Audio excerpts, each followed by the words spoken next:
Allora, Lorenzo Pregliasco, benvenuto Lorenzo, è cofondatore e partner delle agenzie di ricerche sociali e comunicazione politica Quorum e direttore del web magazine di analisi dei dati Utrend. Giornalista, pubblicista, scrive sull'Espresso e ha scritto fra gli altri anche per il quotidiano La Stampa. Lorenzo insegna strategie elettorali e consulenza politica all'Università di Torino, storytelling politico alla scuola Holden e inoltre insegna anche alla Business School 24 ore. È autore di saggi pubblicati anche da Mondadori e con lui parleremo oggi dell'importanza delle ricerche di mercato.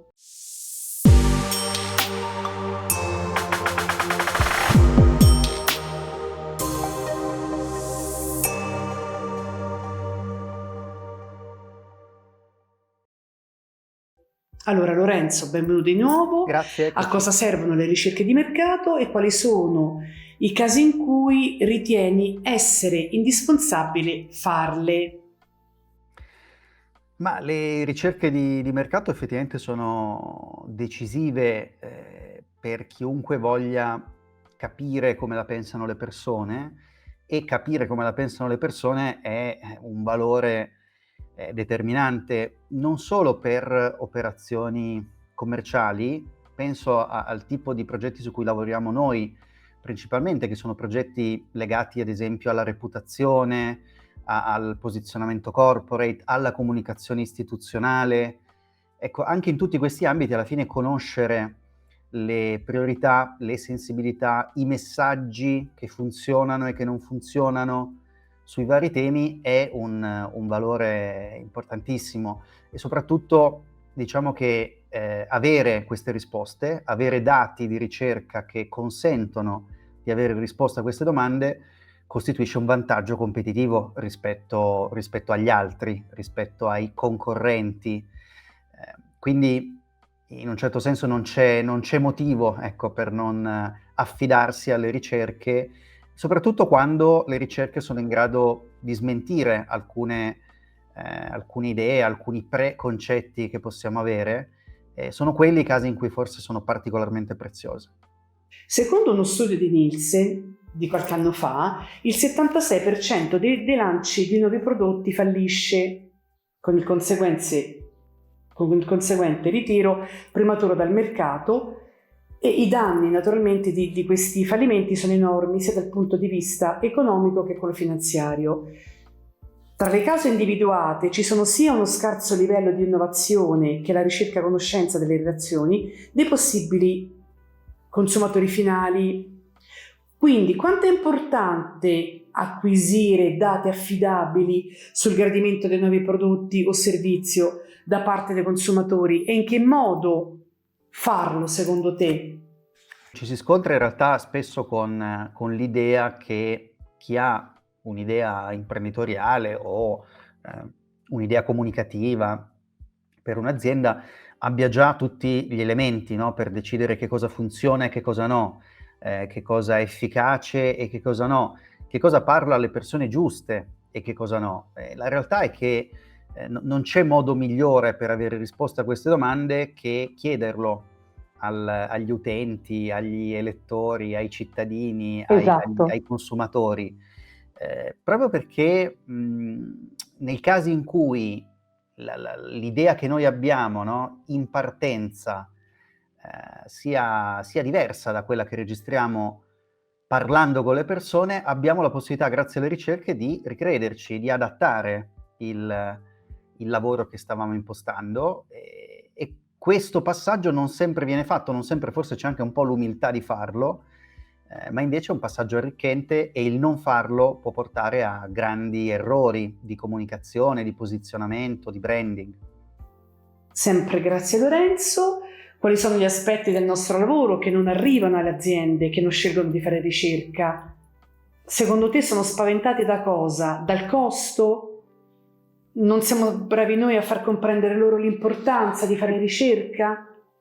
No, credo intanto che un grosso problema abbia a che fare con la percezione delle ricerche come costo, e quindi come così è un qualcosa da evitare se possibile, anziché considerarlo come un modo per ottimizzare poi le proprie attività, no? È un costo, diciamo, anticipato, ma che consente poi di risparmiare, di ottimizzare, di migliorare le vendite o i risultati reputazionali in un secondo momento. Quindi, secondo me, la percezione è questa che rende in certi casi più difficile far accettare, no, al cliente l'idea di affidarsi a una ricerca. Hai un esempio, Lorenzo, di un tuo cliente che non era convinto a svolgere una ricerca di mercato e successivamente ha cambiato idea rendendosi conto dell'importanza? Mi vengono in mente in realtà tanti esempi, tanti casi nei quali magari c'è stato bisogno di un po' di lavoro per convincere a intraprendere una ricerca, ma poi quando sono rientrati i dati, il cliente ha compreso che quei dati erano preziosi e non c'era modo di acquisirli se non facendo una ricerca.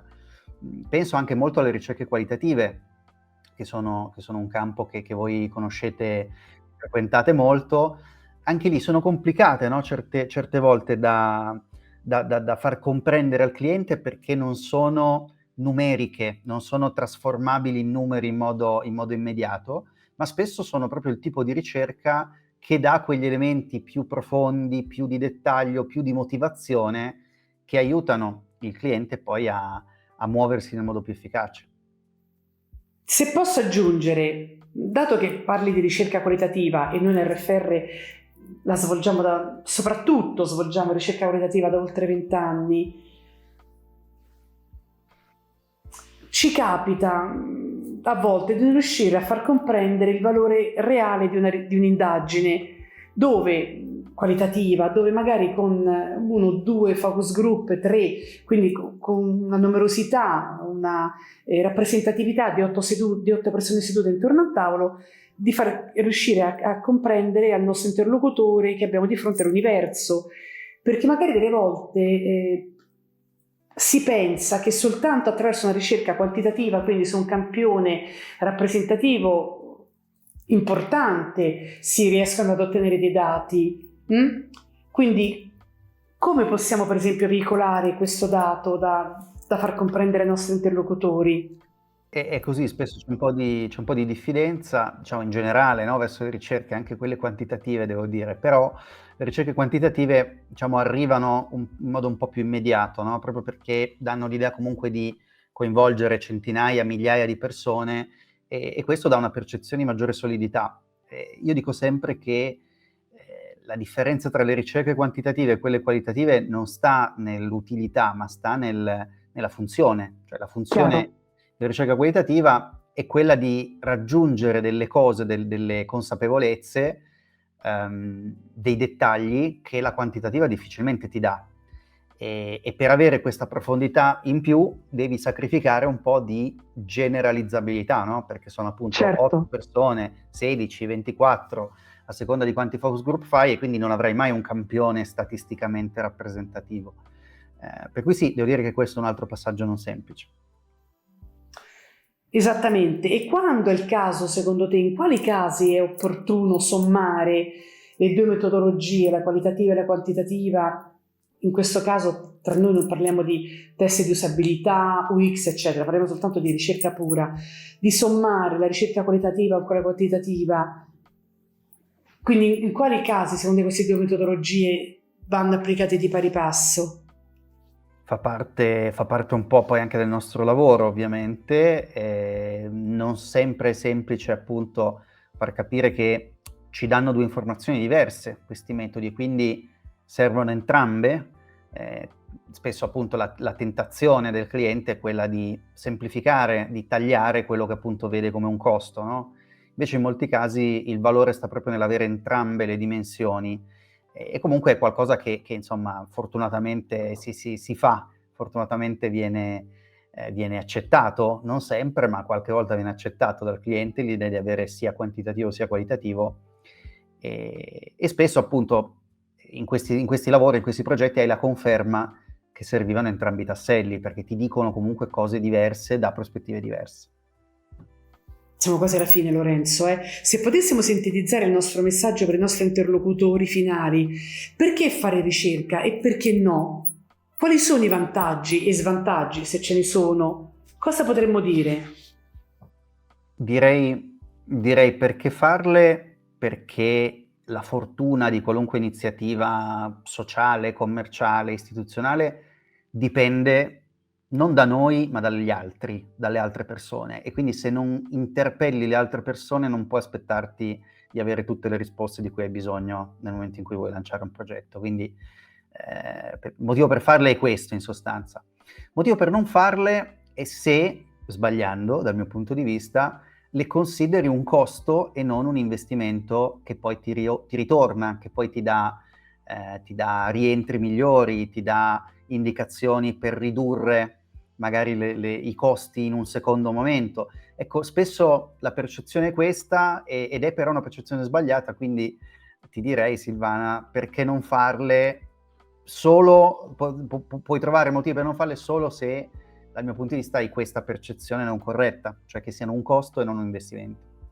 Lorenzo, ti ringrazio tanto, grazie per aver preso parte alla nostra rubrica. Grazie a te. Tutto lo staff di RFR International ti ringrazia.